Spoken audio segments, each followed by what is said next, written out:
I will do exactly. This is Andrew, this is Stacy. Nice to meet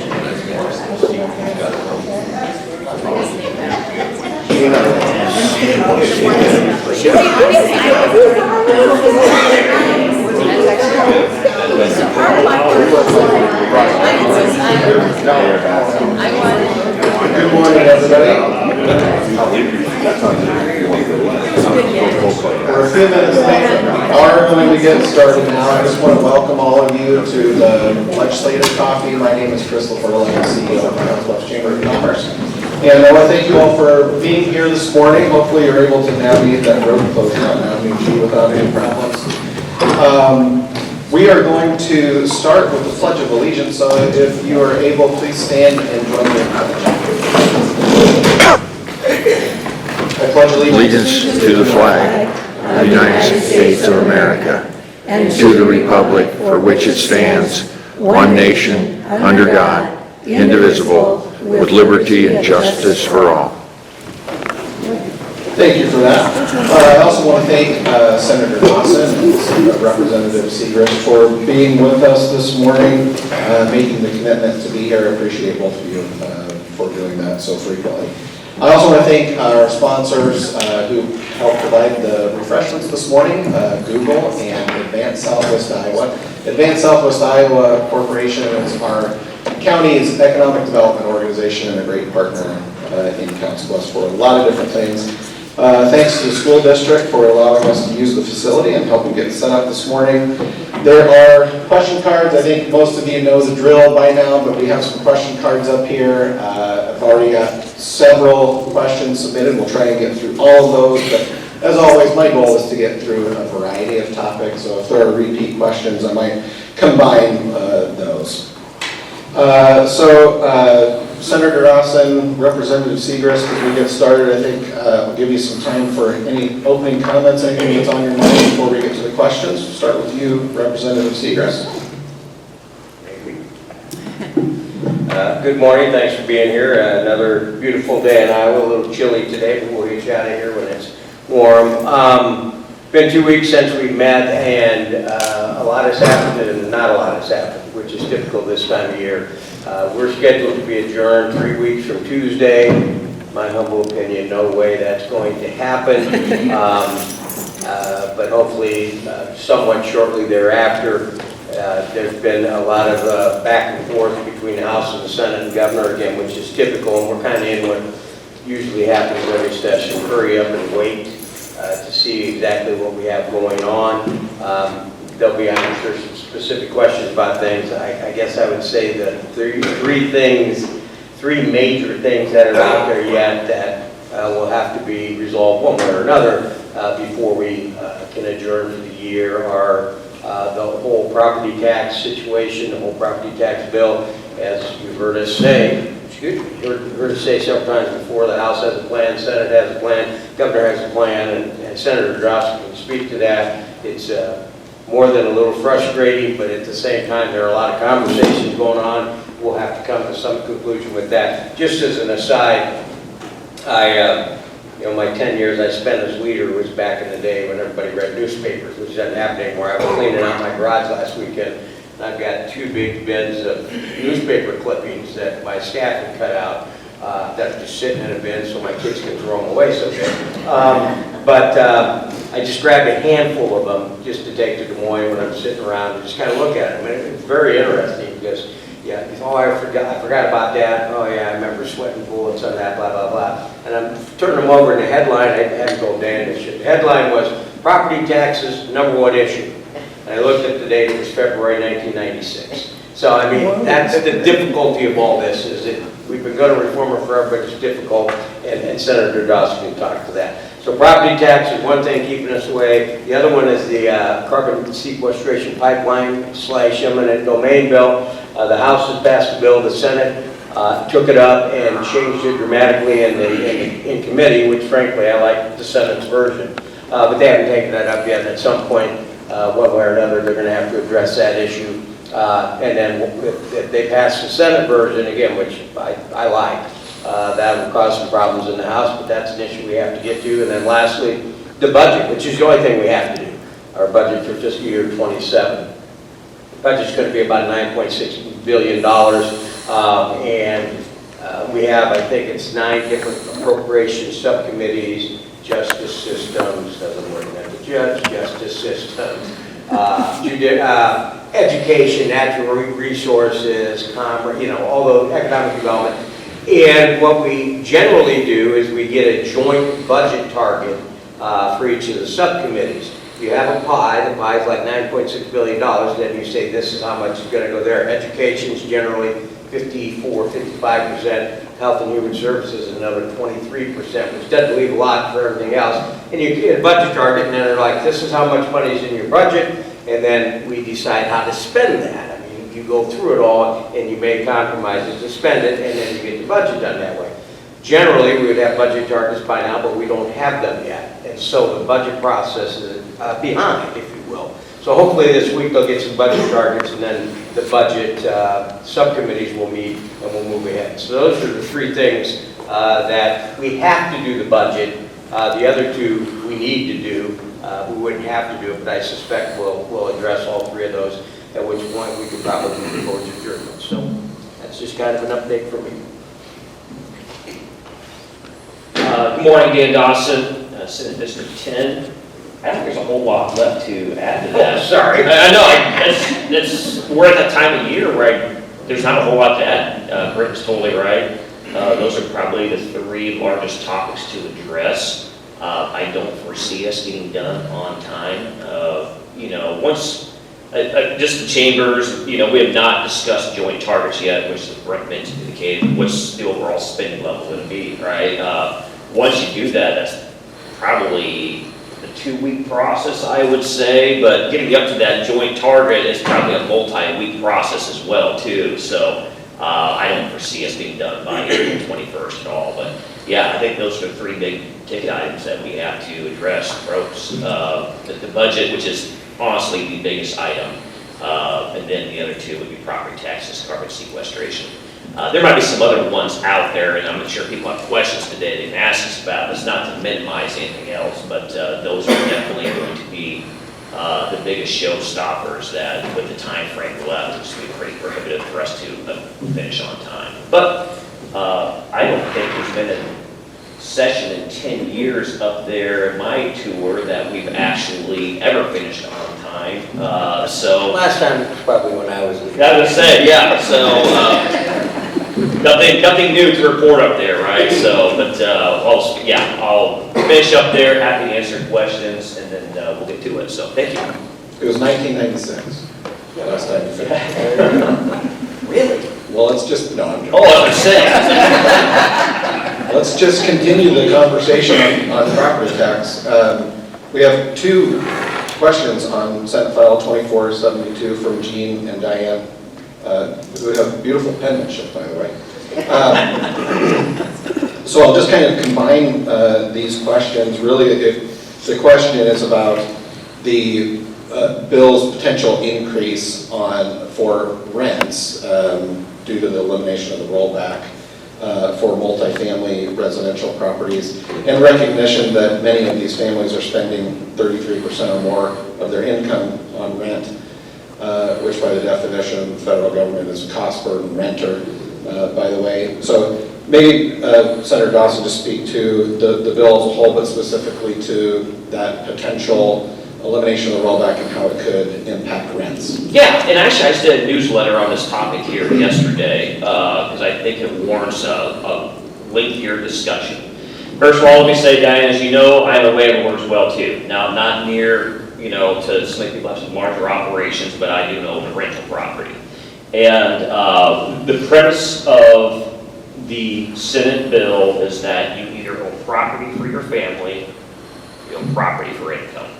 That's how we can try to break out the system from our standpoint, right?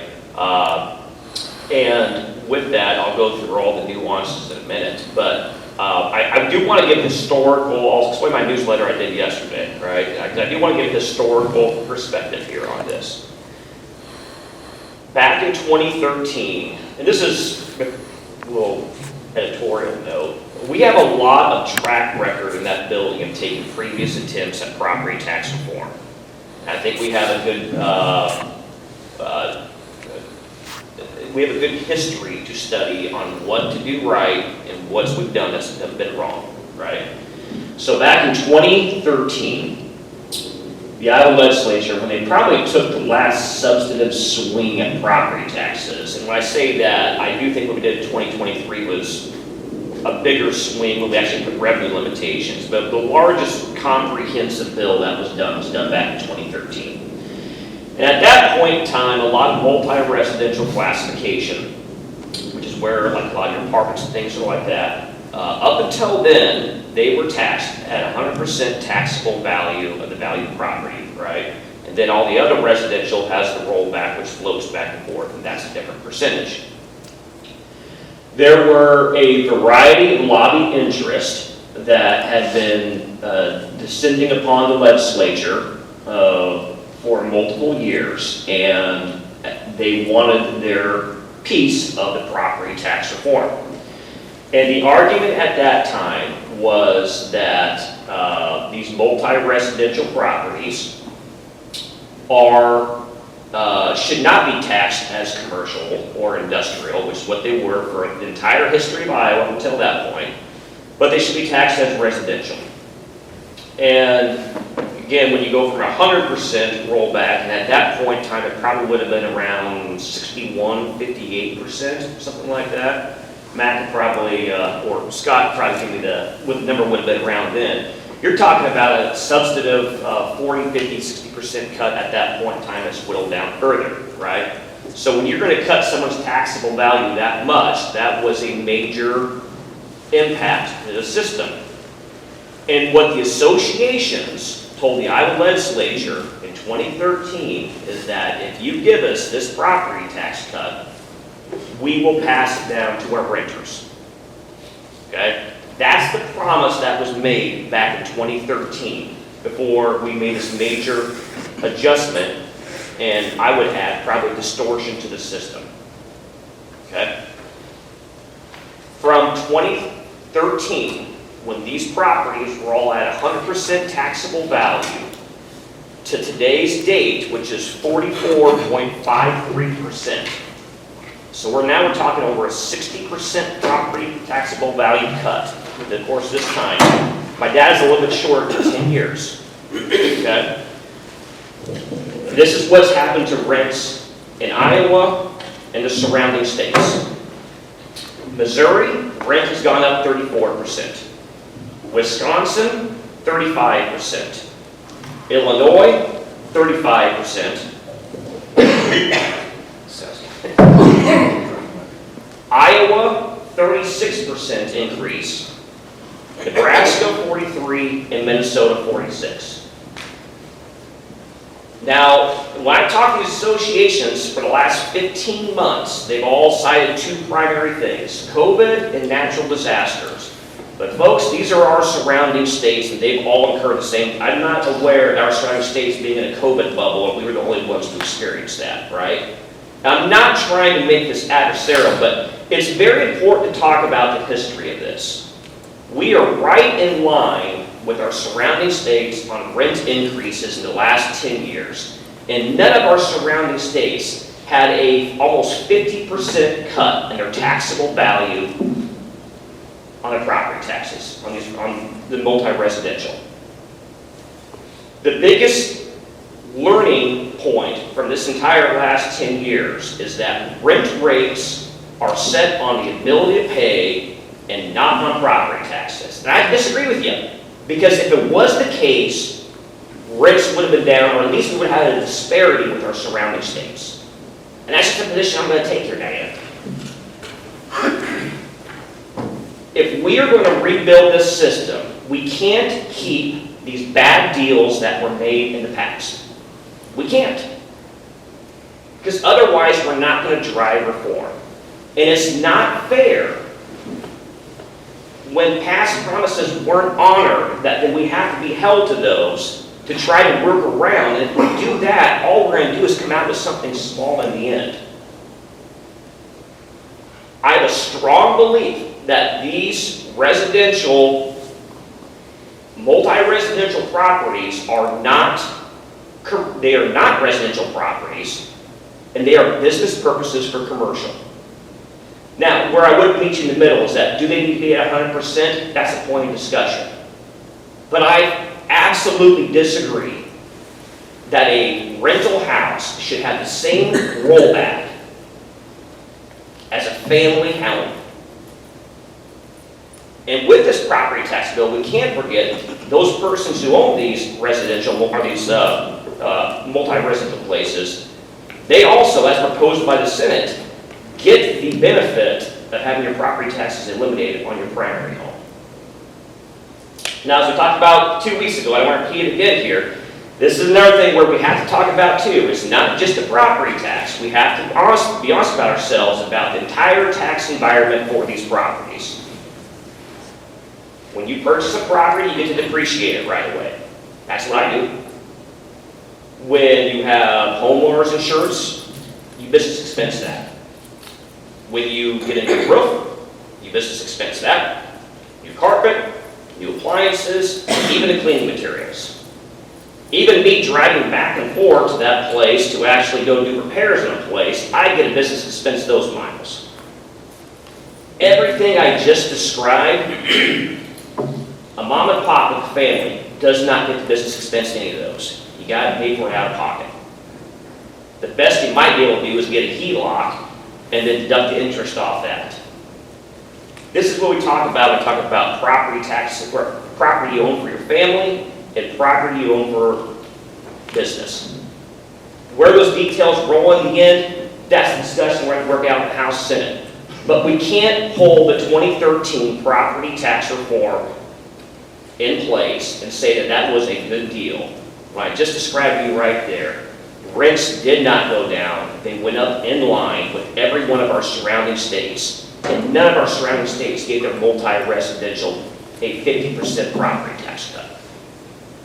So, that's the explanation on it. We're going to work through the details there. I would also say, too, that one of the changes we made in the last bill is that we increased the senior and disabled rental credit from $1,000 to $1,500 to provide relief to some of those tenants.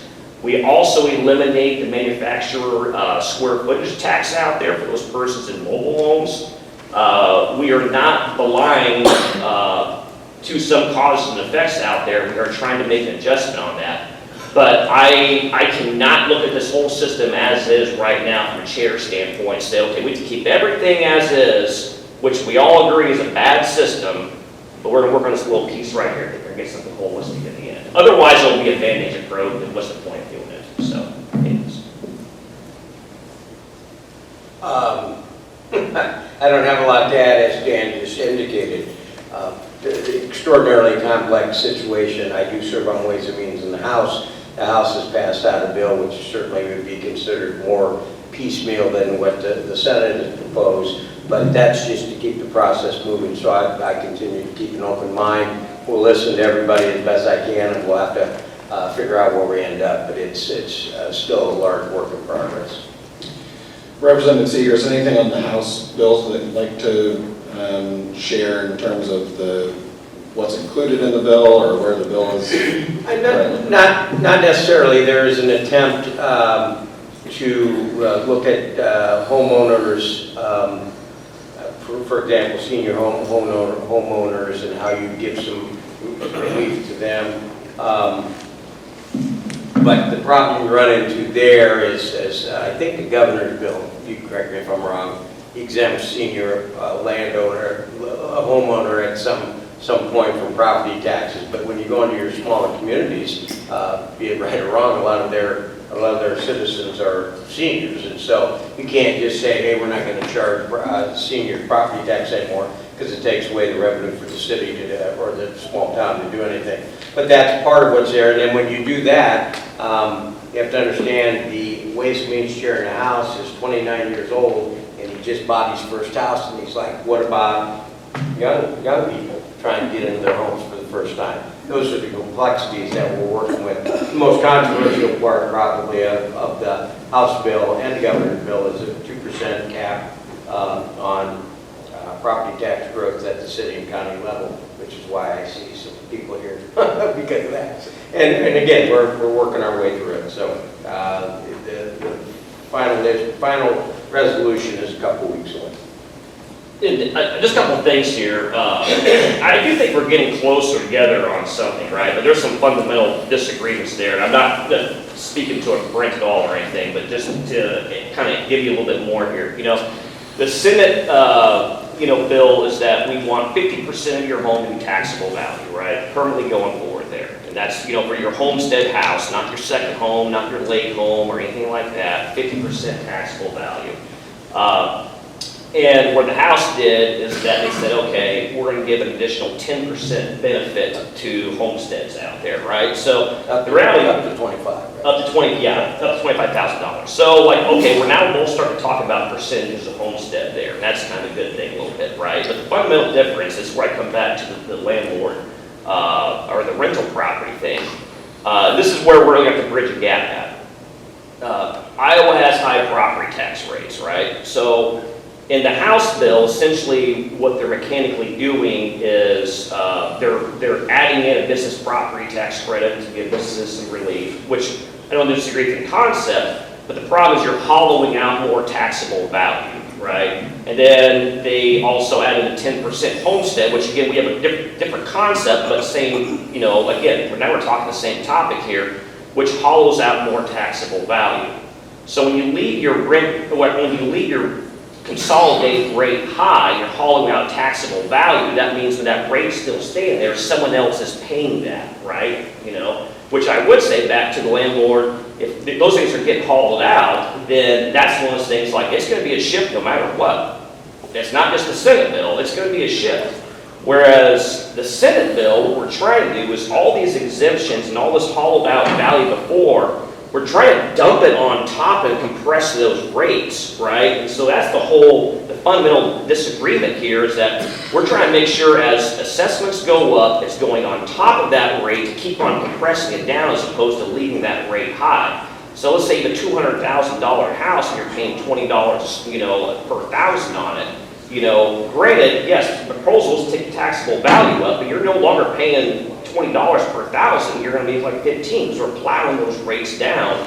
And everyone, all the runs that we have seen by the different outside groups, 10 years from now, everyone is paying less in property taxes than they are today. And that's the biggest problem in this whole discussion is everyone's looking at the immediate 1 to 2 year from, whether it be the developers and the landlords, a couple other associations, like, okay, how can we work through that 2-year blip? Because the reality, 10 years from now, when you're dumping this value and keep on compressing those rates down, everyone wins. And that's the thing that the lobby is not having an honest conversation with their members, and they're not having an honest conversation with the legislators up there, which is the most disappointing part, right?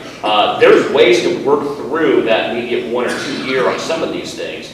But the reality is, we got a really good bill that you can get steep family home relief, agricultural relief, commercial industrial relief, which we can't forget about that, particularly being on a border area here, where Nebraska's commercial industrial is substantially lower. It's how do we work to a good solution so we're not just leaving the rate up here and hollowing out more value for a tax cut? How do we dump the value on and keep on compressing the rates perpetually going forward here? That's the difference between the two bills, and that's where we're actually trying to bridge a gap here on. So, Can I ask a question? So, when I... actually, I think she was having to raise hand first, but the moderator's going to do that, so. Can I ask a question? Go ahead. Yeah. I don't moderate, so, yeah. My question is, I appreciate your attention to detail about the surrounding states and what they're doing. That's really good. But do all those surrounding states have a 7.25 minimum wage law like we do? Man, the question's on property. I'm not sure if those two, I know what you're trying to get at there, but I'm not sure if that really answers the question, Diane, so. It's income. We were talking They about income. don't. They don't. The answer is they don't. They do not have that 7.25. I believe it's higher in all. It's just I'm higher. not sure if that is. So that makes a difference. Senator, thank you. There's another question on the table. Okay, can I ask my question? I don't moderate, I'll take whatever you All right. can give there, So so. Isn't part of the root cause of the property taxes that our local government's property, per the forms, the property revenue from year over year changes at a high rate? County 10%, city 14%, Lewis Central School 18%. How can that be sustainable when, how can the average person live on a 2% social security increase and all the government entities are going so high? Well, that kind of goes back to, I'm not trying to sell, but I mean, that goes back to our fundamental layer, trying to put, I mean, the House has a hard cap, the Senate has a, soft cap, but without going through the mechanics of it, ultimately in the end, here's where a system should go to. I think it is very important for us to be assessing at fair market value, right? We've been through a extreme housing boom. The minute you don't do that is what we've been trying to avoid the previous 20 years where, you have your supervisor, city council persons, so your assessor is appointed, we'll leave all that aside, right? Years past, you would have political influence on the assessor's office that would essentially say, well, I got a buddy over in this neighborhood, can't you keep that thing kind of tamped down a little bit? Well, then there are people 2 blocks away got to basically carry the burden and those are going up, right? So fair market value is a very good principle. But to your point, this is where we've been on this bandwagon for years. When you have a 10 or 15% assessment, valuation windfall come in, that does not mean they should be capturing all 10, 15%, which is why both bills have some type of revenue hard cap. We exclude new growth and construction, but for that revaluation, just for everyone's property staying the same, anything more than 2%, the rates should automatically be coming down. And that's the thing there. So to your point, which has not been happening in years past, we did something in 23 to kind of start scraping that off. But like as I try to describe it, when housing inflation goes up more than 2%, your property tax rates should be coming down. And that's what we're trying to get to here on that. Now, there's a very valid discussion as to, How do you regulate it? well, that's what both bills are, is to basically, we have revenue restrictors on both of these things, which is where we have a lot of feedback come through. But it does not mean assessments are pure as the wind-driven snow, right? Let me be very clear about that there, particularly as you go further out in the rural areas. I do have some concern as to how some of these offices are assessing commercial industrial there because there's just not enough sales data. I mean, here in Council Bluffs, there's plenty of sales points there for an assessor's office to say, okay, this residential property or whatever, yeah, fair market value has gone up 20% in that area. Some of the rural areas, I have a high degree of skepticism there's enough sales data out there to really justify some of these things. So it's not to say that this assessment system is great, but I think the other alternatives out there are a lot more apt for political manipulation, which is only going to cause a tax shift from one neighbor to the other, and based upon nothing other than whose money is who. So. Are there any other questions on property tax? Sounds like, go ahead. How do you determine the fair market value of your only family homestead and it's not for sale? Isn't this just sort of speculation on what this property could bring at market if it's never going to go on the market? Well, that kind of depends. I mean, if you're going to talk about your rural areas, like, okay, what are the sales points around there? How many other houses have been sold in the neighborhood, right? That's why I was kind of indicating, like, rural areas, is there enough sales points? Like, I couldn't give you a high definition of confidence. It probably just depends on what, 21, 22, and 23, when there's houses just cooking all the time out there, there's a lot of sales point data. Slower cycles, okay, that's a question to be had out there, right? As you go to more urban concentrated areas, there's typically a lot more sales points out there.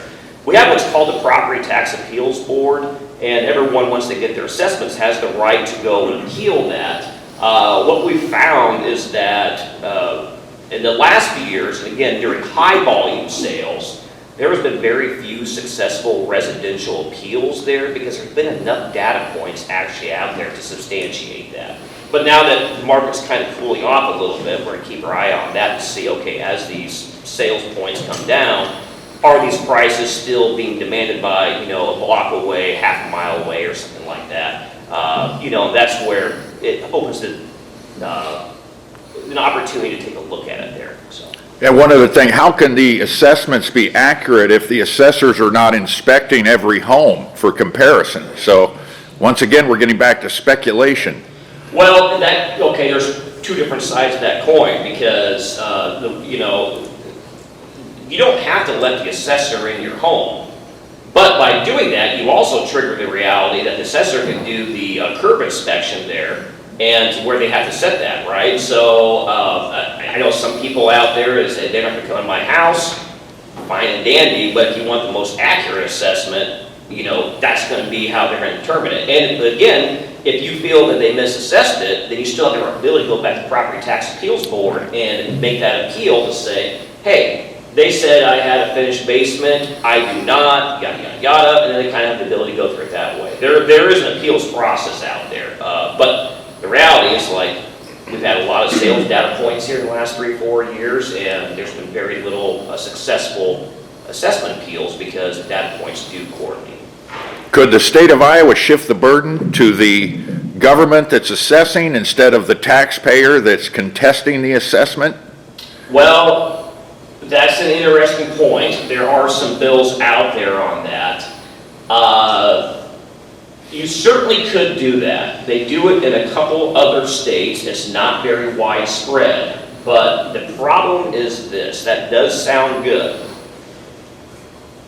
I don't necessarily disagree with the concept, but when you go to appeal something, or if you go to district court to appeal a property, the assessor's office, which is an entity of the government, has to hire legal representation. A lot of these small rural areas only have one county attorney or two, and they do not have the ability, by the time they're doing all the normal county business and doing the criminal business, stuff like that, to handle assessments. So therefore, the assessor's offices need to hire outside legal counsel. So when you shift the burden of proof, while it works on one hand, you're also going to increase the legal costs for all the other taxpayers out there because again, fair market value is the best way to assess it. And if you create a legal system where you can go in essentially, this is not the best term, but if you can go in and legally shake down your assessor's office, well, back to the whole point making around with these, we have high rates there. You get yours down, someone else is still picking up on it, right? Additionally, what I would say is where I have the highest degree of concern on that is not so much even on the residential side, but on the commercial industrial side. Because then you will have a bunch of big boxes come into a county, not, like this isn't casting aspersions, right? But like just think through Council Bluffs here. We have Google, we have Home Depot, we have ConAgra. Just think through all those big businesses.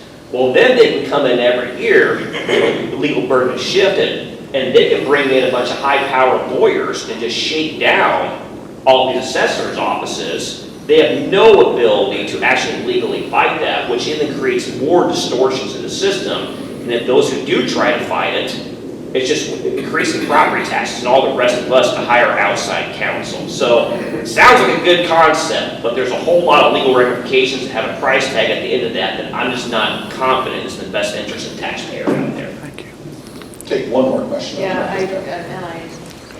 We had some local population data released this week, and Chris, you can keep me accurate on this.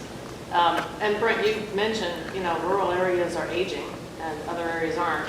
We saw from the data that Des Moines area, metro, is growing faster than almost any other metro in the whole region, Midwest region, upper Midwest region, while Potawatomi County is declining at almost 2.9% over the last year. almost 3%.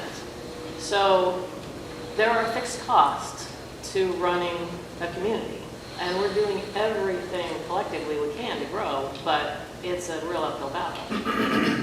How do you factor in the fact that growth rates in communities are dramatically different? 12% span essentially. And so Des Moines is not going to have the same, Hope County is not going to have the same impact as Potawatomi County and other rural counties when you're talking about statewide changes. Well, let me go back and sell the Senate bill real quick then, Frank. And that's where I genuinely do think there's a difference, amongst everything else there, right? And Brett's not the one putting these bills together, let's be very clear on that, right? And we all are having good conversations there. What the Senate is trying to do is break apart every jurisdiction. That's when we dump all this valuation on compressed down rates. What we're saying is everyone is in their own silo now, right? So you might have like in Oakland, Iowa, per se, that by the time you rebase, dump all this valuation out, compress rates down, that they're right, let's just say, every city is at $8.10 levy rate, right? I mean, there's additional levies out there, but just for the sake of this discussion, so I don't everyone fall asleep. Everyone's at $8.10 they can levy per thousand. County, everyone pays $3.50. If you're in the rural areas, it's an additional $3.95. Okay, what we're trying to do is say, okay, let everyone exist on their own, right? Dump all that valuation in and let these rates come down. Therefore, we're not trying to stick every city under the 810 going forward. We're not trying to stick every county rural person under the 350 and 395 going forward. Maybe in Potawatomi County, like with all of our valuation coming in from a county standpoint, that 350, 395 goes down to, it's gonna be really bad math here, but let's just say 845, let's say it rebases down to $7, right? But let's say you go over to Adams County, and theirs only goes down to, say, $7.95, right? Well, then these communities get to start to exist on their own, and then it's, okay, do we want to provide these services for a higher property tax burden? Or do we, the flip side of that is with high property taxes, people won't move into there, right? Whereas from the House and the governor's proposal, it is essentially keeping everyone underneath that 810 or everyone underneath the 395, throwing a hard cap on there, and then having House File 718 work in tandem, right? The big thing with the Senate bill, we've said all along, is that we don't believe Potawatomi County should be treated the same as Scott County. We don't believe that Adams County should be treated the same thing as Polk County. So let all these systems rebase out. Again, back to that first question, dumping valuation down and start keeping these rates compressed down and working them lower over the years. So that's one of the fundamental disagreements that we have on how to get relief out there. Ours is valuation compressed, theirs here, carve out taxable value. So. Okay, I lied. One more question on property tax from Mayor Walsh, who, after 30 years of public service, I guess you get that part. I just am curious, all this problem with our property tax structure started in the late 70s, 1978, when we changed the law. Real estate investors can reinvest their capital gains and not have to pay income taxes on it. And in the early to mid 70s, the most convenient vehicle for that was farm ground. So they were artificially inflating the cost of farm ground. Farmers had to pay more for their ground, or they had to pay higher property taxes on the ground they currently own. The legislature reacted and shifted from a fair market value in real estate to a productivity value. Those increasing property values caused the 1980 farm crisis because farmers borrowed against inflated values and then couldn't make their payments. But it also, when the urban legislators said, well, that's going to shift to the residential homeowners, they coupled them together in what they call the rollback. And so in theory, when your value goes up, they roll back the percent of your home that's taxable. Today, there are real estate-backed derivative investments that would make that investment into farm ground moot. Is it time to go back to a fair market value for agriculture? And I'm sure that would cause one hell of a stir. Let's say do away with rollback, that's the problem. That should happen. So what I would say on that is the point is well taken. Iowa was at the forefront of that back in the 70s, like you indicated, Matt. The problem is now that all the other surrounding states that with comparables, they're also on the productivity formula. So for us to go back to that would definitely throw us out of whack with every other ag state. One of the things we have done this bill, and again, one guy is like, this is not, we're trying to, everyone's got to get something together. get something, right? The whole point is to dump valuation and keep these rates down. 10 years from now, everyone's better off, right? Better system. So one of the changes we made in the bill, or the local changes, say for instance like the rollback, right? We're just locking everyone at 50%, homestead exemption, right? There are some years we're at 44 right now, but there are other years we're at 58, right? So we're saying, well, this is going to be permanent here going forward, right? To give everyone some consistency. Amongst the other different things that we touch out there, we also do touch that productivity formula. It might be a very slight nominal thing, but one of the things that was made after that change in the 70s was that all new ag buildings were basically included, so you grow something, large ag facilities included productivity formula. What we say is going forward, those cannot be included into that productivity formula. Trying to take some of that value out, and again, so if we're not artificially compressing down that portion, it's going to start to slowly come back up, which again is better for the whole system because that's more valuation coming in to compress rates there. So amongst those two, it's a different topic, but the same thing. We still need to have a conversation on forest reserve, right? Obviously, no one's asked about it, but that's another exemption out there where we're hollowing out the tax base. And we need to have a conversation on it, even if it's just a percentage of the ag land in your county there, something has to change when you get more valuation on it. If you go through the list, folks, of all these properties and things that have been whittled out over the years, there's a lot to be had to help us have much lower rates out there to where we don't have some of these issues of some people are paying everything on high end and some people are getting theirs on nothing or low end. So. Thank you. Normally, we don't spend this much time on one topic, but I appreciate the discussion. It sounds like there's motivation in Des Moines to get something reformed with property tax this year, so I felt like it was worth spending that extra time on this. And actually, I learned a little too. Yeah. And I haven't delved into it as heavily because I'm involved in other things, so it's always useful. Well, all I know is 946, 947 now, and Brent's been sitting back sipping on Diet Mountain Dew, so. we have to get you involved. Well, it's a very complicated issue, and I think one thing is safe to say for sure, you're not going to make everybody happy. And I think, that speaks to the difficulty of the job that you all have, so thank you for the discussion.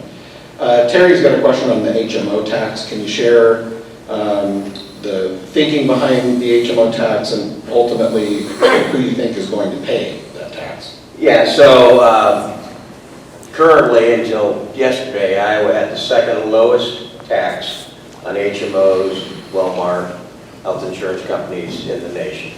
We lowered that about 3 years ago. Did your rates go up? They did, even though they paid less tax. Did your rates go up this year? They did. Did they go up last year? They did. Did they go up the year before? They did. Did the year before? They did. We are facing a substantial Medicaid crisis. The Medicaid budget is eating our budget up. Every other state too, by the way. To the extent that I believe in like 2003 it was 7% of the budget. Now it's like 23% of the budget. Our health system is broken at the national level. But at any rate, the question was, so we passed a bill that the governor signed yesterday that would take the taxes on HMOs from the lowest, or second lowest in the nation, up from, I think it was 0.95% to 3% for 9 months. And then it will drop back down to 0.9%, again, one of the lowest in the nation. That helps close a very substantial Medicaid gap of about $250 million. It also allows us to pull down $152 million of federal money to help close that gap. It's somewhat of a stopgap measure because this issue, again, is a national issue of the system that just needs reform one way or another. Well, I'm not sure what that will be. So we raised the tax for 9 months, and then we'll revert back to one of the lowest in the nation. If your rates go up, it will be because the insurance companies decided to pull your rates up. They were going to do it anyway. Now they have a cover to blame us for. And frankly, again, when we lowered their taxes, their rates went up. So their taxes are going to go up for 9 months, and it will revert back down to one of the lowest in the nation. It will help us provide insurance coverage for the hundreds of thousands of Iowans that need it, currently qualify for it, don't like to do it, but we needed to take that action to close the Medicaid gap. Walmart, for example, is currently sitting on $3.7 billion in their accounts. Now, a portion of that is because they have to have money in there to cover claims and so on. But that is also a profit there. If they raise your taxes, that means they don't want to touch their profits. That's what it's all about, or raise their rates. They don't want to touch your profits. So I have some sympathy for that, but for 9 months, it's to make sure we can maintain our Medicaid services. Then their tax will drop back down to one of the lowest in the nation, and they're going to use this to cover to raise your taxes. It gets political because my friends on the other side of the aisle during debate offered an amendment to freeze rates for 5 years. And Walmart immediately said, we will pull out of Iowa if you freeze our rates for 5 years, and all those people will be without insurance. Because you can't freeze a business for 5 years with increasing costs, which shows you the politics that we play sometimes. To his credit, Representative Turek understands that, and he voted with us to say, no, that's a dumb idea. I'm not speaking for Josh, but he did vote that way because that was just a political move on a very, very serious issue. So, bottom line, we raised the tax for 9 months and we'll revert back. It helps us close our Medicaid gap, which mostly is caused at the federal level. Then we'll drop that tax back. Your rates, we're going to go up probably anyway, and they don't have to raise it, but they probably will, and they will blame us for that 9-month tax increase, and I can live with that. It's the right issue for us to do to maintain Medicaid services for the people of Iowa. Yeah, that's a good explanation. Just a few more details there. I mean, up until this action last week, Iowa basically had a reverse tax on our NCOs that was not on the HMOs. So this was, Iowa and some other states, it wasn't just us, got sandwiched between a CMS directive that you cannot have two different tax rates between NCOs. Center for Medicaid, CMS. Okay, yep, sorry. Yes, sir, for Medicaid services. Well, that's be more your space there, but I just tell you, I mean, that human space is not my, I spent 47 minutes talking for property taxes, I'm not going to this. But CMS came out with late last year saying that you cannot have two different rates, which Iowa we did. Then one big beautiful bill on the sandwich on the other side said that you cannot be moving your rate, you got to lock in at something. So we really got stuck between a rock and a hard spot. Again, Iowa and a variety of other states that were in that same pickle there. So we had two options. One, we settled at the lower rate for coal, which only would have expanded our Medicaid coal that we have right now, or we settle at the higher rate for this 9-month period, which would allow us to draw down some more monies and close that gap somewhat. So this was the least preferable option, but between the extent between those two federal entities, well, one was federal legislation, one was CMS directive there. We had two options, and I think we took the most fiscally responsible one we could for taxpayers. But as Brent said, goes for this last quarter of this current fiscal year, the first 6 months, January 1, it reverts. Yeah, I'm not going to make the Walmart, some of them, the boogeymen at the same time too. If anyone was to raise their rates permanently on a 9-month blip, that would probably be more, I'd like to have a conversation with them about their own business model versus the reality they're facing. So, there could be a little bit of greed involved there for corporate shareholders, I have to say. But Dan brought up an important point. Yeah, the big beautiful bill did say you've got to settle at a rate, and there is a 9-month window that several states are taking advantage of, if you will, to raise the rates, close the gaps. But then we're dropping back down to 0.95%. Again, one of the lowest rates on insurance companies in the nation. And if they raise their rates, again, they'll blame us. And having gone through all this last year, I wasn't sitting here last year. I ran up over $500,000 in medical bills so I could be here today. But I'll give you one of the things that happens is the managed care companies, which we privatize our services, they spend most of their days denying things more than anything. That's why we passed a bill this year saying that cancer screenings or cancer tests, they can't turn them down. They've got to do them. They got to pay for them because that's the right thing to do. But I'll give you an example of what you fight sometimes. So last year, after 6 weeks in the hospital, I had to go to rehab. And I have Walmart insurance, and they were saying, I'm in Omaha, 15 minutes away from my home, where my wife is coming every day. He has to go to Sioux City to get his rehab, so I can learn how to walk again and all that other important stuff. And they were insistent, you have to go to Sioux City, you're in Iowa, even though I had the great care across the river. Luckily, I'm in a position here that I called the majority leader and I said, hey, this is what's going on, and the lobbyists were informed that maybe that shouldn't happen, and so they let me go to Omaha, which they should have done. The problem is, most people don't have that option, but that's the problems we're having with the insurance industry, is they're more focused, they do really good work, I'm not really piling on them, but they're more focused on the bottom line, which I understand. But stuff like that shouldn't happen. I was lucky to have that opportunity because what I've chosen in my life service, that I could weigh in on that, but most people don't have that. So I don't have a lot of sympathy sometimes when we raise their taxes for 9 months and they say they got to raise their rates because of that. I don't buy it. Amanda has a question on House File 2493. I'm not familiar with the bill either.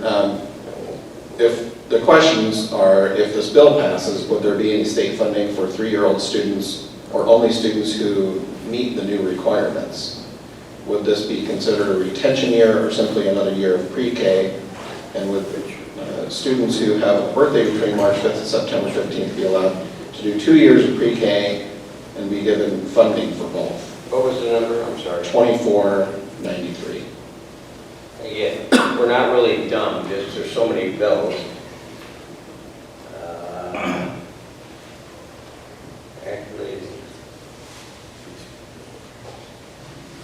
Amanda, where are you? Sorry. Do you want to? yeah, please.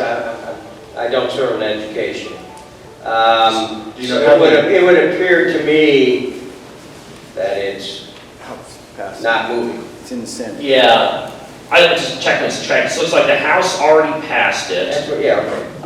I don't serve on education, so I'm not sure if I can answer this here. House passed it, went through Senate subcommittee, it's gone through Senate committee, and now it's on the calendar. Okay, so, yeah, okay. And I apologize, I don't serve in the committee, so this is something, it's eligible for floor debate. I don't have anything I can add to the audience without me having to read a bill here first. Please talk to me afterwards, and I'll get those specific questions answered. It passed 88-2, so it had wide support.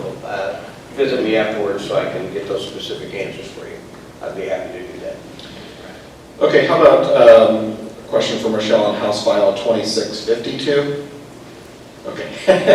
I'll ask the question anyway. What are the requirements for play in kindergarten? Will it be 45 minutes in addition to recess? Yeah, that was, I don't know where that bill's at in the Senate. That was a bill that had to do with some of the proponents of Make America Healthy Again, food dyes and things like that. It was a pretty comprehensive bill, and part of that bill, as I recall, said that you had to have, I believe it was playtime 30 times a day in kindergarten, preschool 3 days a week, if I recall. And I did support that bill, I think, at that level, particularly preschool and kindergarten. The playtime, getting out of the classroom and doing physical activities is a good thing. And so I don't know that the Senate took that up or not, but that was something I was supportive of because we need to make sure our young kids are getting that exercise at the same time, learning what they need to learn, but also breaking the day up. Yeah, that's another education bill. It did pass the House 90-0. So it went through Senate subcommittee. It did survive the second funnel. It went through Senate Education Committee, and now it's on the unfinished business calendar here as well, too. Yeah, great predestination there. Yeah, I'm not sure I can I ask support later that. on. Yeah. I'm not sure what the status of that. Not in the committee, like, because you don't hear what the chatter is as to that. I would say, too, just because we're past the funnel. So now, a little editorial note, now it's like this last week and then, or last week and this week, there's certain rules that you could only run certain bills, right? So just because it's calendar eligible doesn't mean, and we don't do it next Monday, doesn't mean that we're not doing it. There's 1 week that you can only do Senate files if you're in the House, and like this week I think we can only do House files in the Senate. So a lot of times these things are held off when they become eligible, and then as you get to the end, everything is eligible that's on your main calendar there, so. So just some of the inside politics, as you've heard me say before, the House passed a ton of bills, more than a few of them I didn't really enjoy. The Senate hasn't been as active, that's fair, and they didn't send us as many bills. And they did, the Senate did kill a lot of House bills, which a lot of them, that was okay. A couple of them upset me. The 4-year degrees at community colleges didn't get a hearing in the Education Committee, which frustrates me greatly. Dan has nothing to do with that. But they did not take up some bills, and that's fine. That's the way the system works. The thing I don't like, and this has nothing to do with Senate or House, is when we get into those situations, and as Dan just said, everything's eligible at the end, we start to take a bill and then attach another bill to a bill, and I just don't enjoy that process. I don't think that's the way the process should work, but that is the way it does work. So you'll have a bill on a subject, and we'll attach a bill that we killed in the House for the Senate killed in the House. I don't think that's the best way to have the process work, but that's what we deal with every year. But by and large, nothing's dead until we go home. Agreed. One more thing, it's like even our own chambers, right, because appropriations and ways and means are funneled through.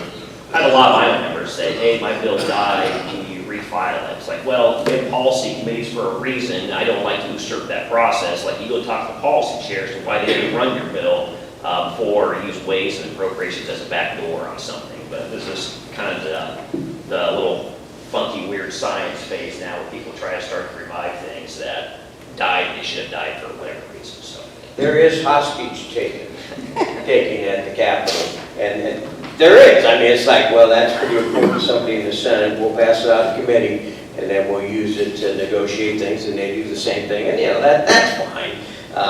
You're still moving the bills ahead. I actually am running a bill on establishing a trade commission with Ireland. I got the senator from Ireland who's texting me every week. And it passed unanimously in the Senate, and I got it passed out of committee, but we're still holding on it because the Senate really wants it. So, at some point you say, well, yeah, we'll do this, but you got to do that. I mean, that's the way the process works. It gets frustrating sometimes, but in the end, it works out okay. Well, this question might be related to some of that process. Cindy has a question on an amendment filed on Senate File 2432.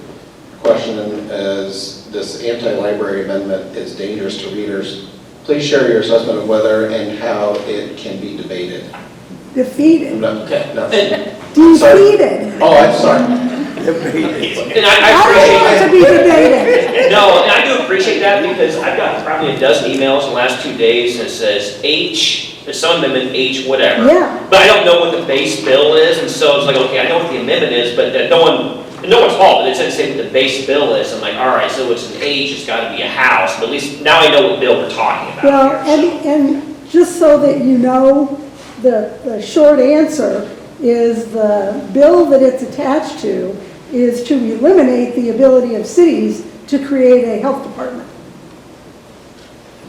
That's not particularly germane, but yeah, I'm not aware of that particular bill. I do know that an amendment was, I'm told, an amendment was attached to a bill in the House to do some of those library things that I don't support, and they pulled the bill. So right now, there are reasonable concerns. I think I mentioned last time that the Bondurant Library was having a book club for, I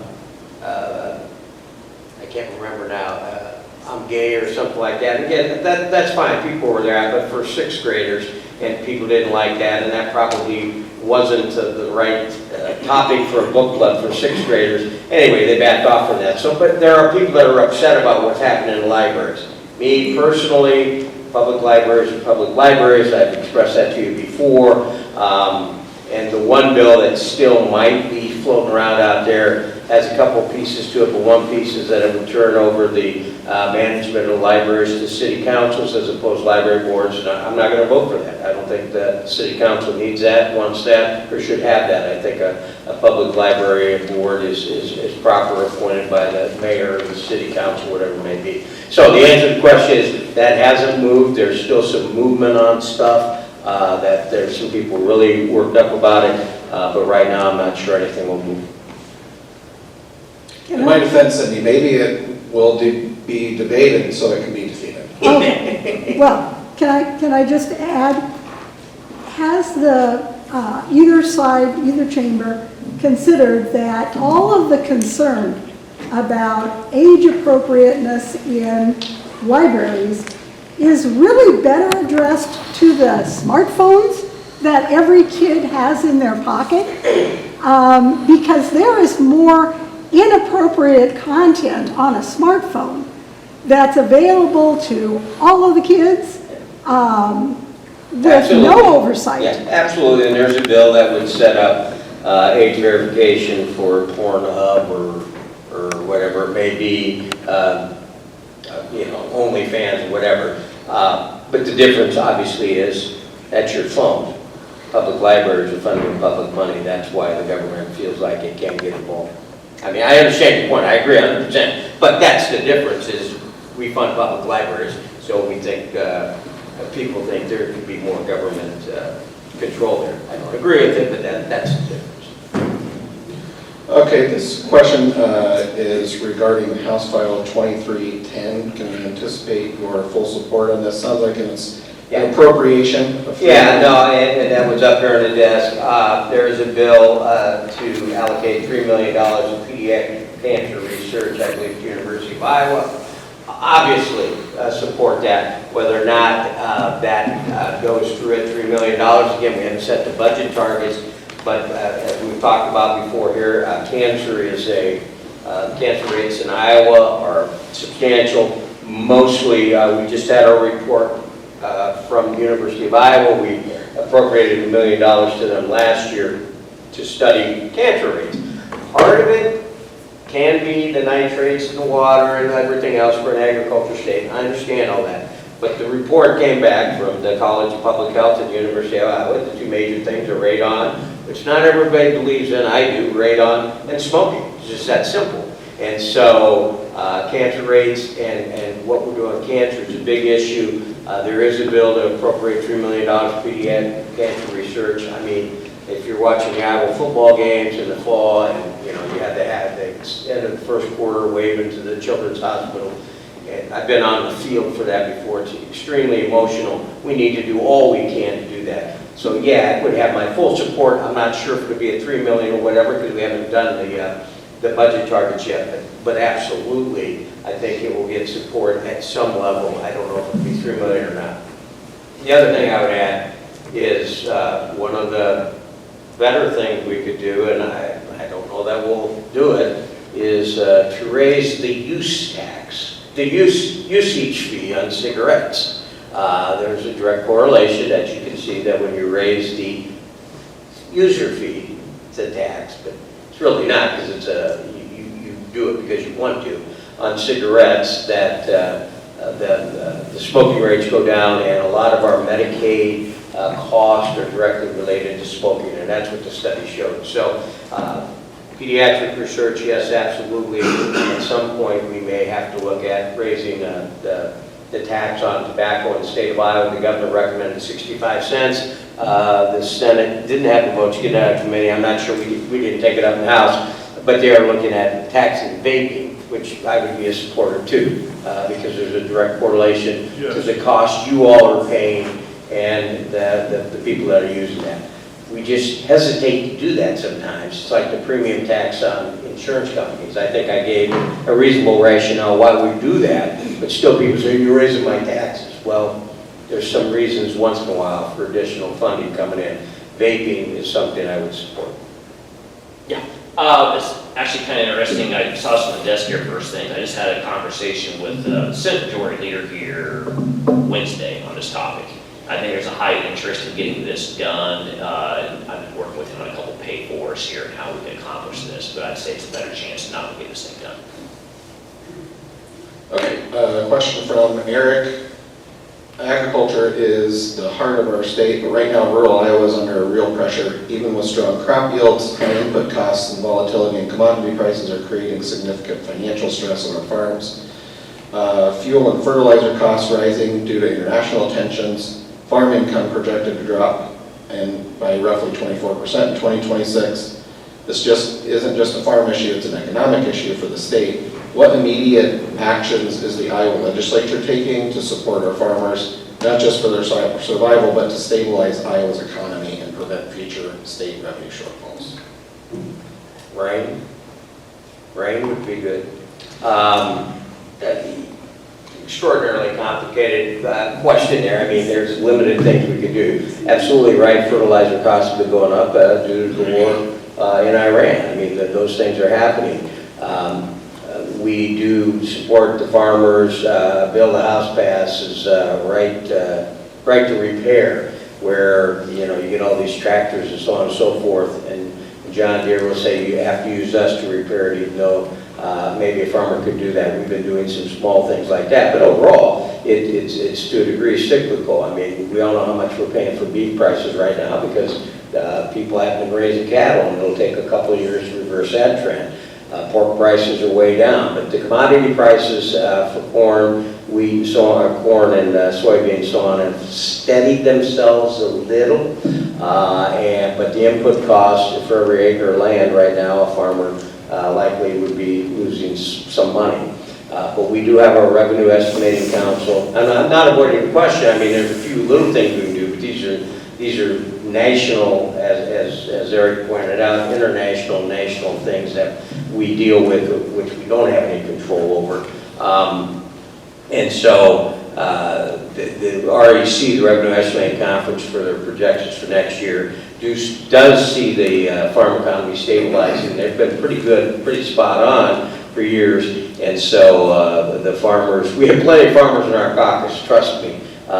They know what's going on, and we're taking small steps. Most of them are cyclical and market-driven, which we don't have any control over. But we're aware of the situation, and we'll do what we can do. But it's driven by national trends more than what we can do at the state. Yeah, I'd say the first thing that we would have to do is to get consensus amongst our agricultural members in both the House and the Senate as to what the best way forward is, right? Brent mentioned the right to repair. Ag people in the Senate don't like that. Obviously, there's a strong ag, or the agricultural people in the Senate would like to talk about carbon sequestration. Brent and I aren't farmers, right? I can say it's probably interesting for us being in Council Bluffs area to sit back and listen to our colleagues on both sides of the aisle, both sides of the chamber, talk about how best to help farmers. And the one thing I've realized is two things. One, people want to help farmers, and two, there's no consensus on anything. It's just a lot of, I think we can get some consensus on some items, but these are some pretty tense items as you delve into those. Those are just two of the more hot topic ones out there, right? Then you always got to kind of be concerned as well, too, for some of these items that kind of creep up in there that are probably more self-serving, don't actually provide support. I've seen 2 or 3 tax items on that in particular, and I've had to kind of dial people back. It's like, okay, tax policy should be 3 things. Top tier is what we do to make ourselves more competitive, what equalizes the disparity, and then what is just a handout, right? That's where we can sort of prioritize things a little bit. Like, there's opportunities to do things, but we have to get consensus amongst our ag colleagues first, and then once we do that, figure out, execute.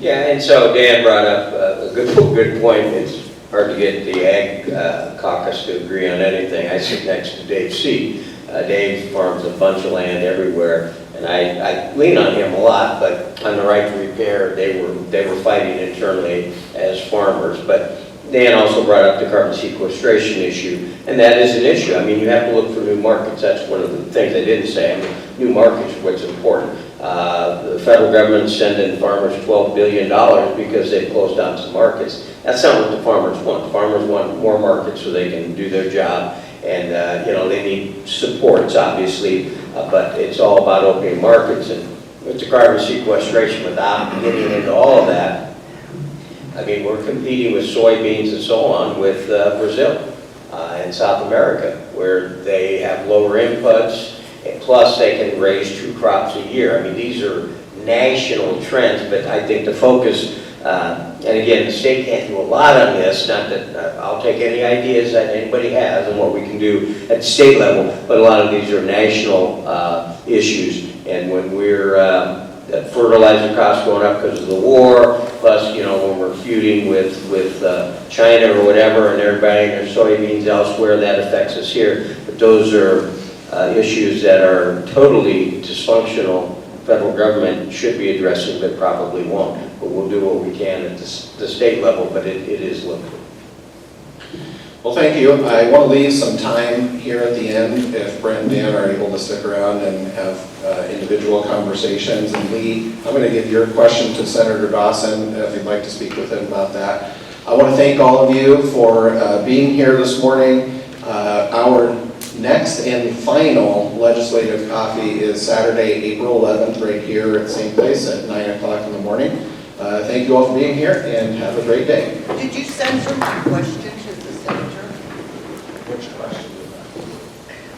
My name on it to Senator Dawson. I'm going to give it to Why can't he answer it publicly? we're at 9. That's fine. I can Maybe come over and ask me. Would you like to speak with him about this? The question is, are you a member of the Constitutional Sheriffs and Peace Officers Association, and do you agree with them that the organization's power supersedes our federal laws and power?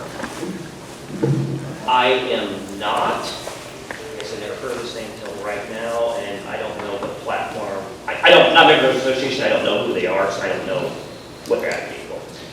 I'm not censoring anything, I just felt like it was a personal question for Senator Dawson, so I thought it might be more appropriate for you to speak with him directly. So, have a great day.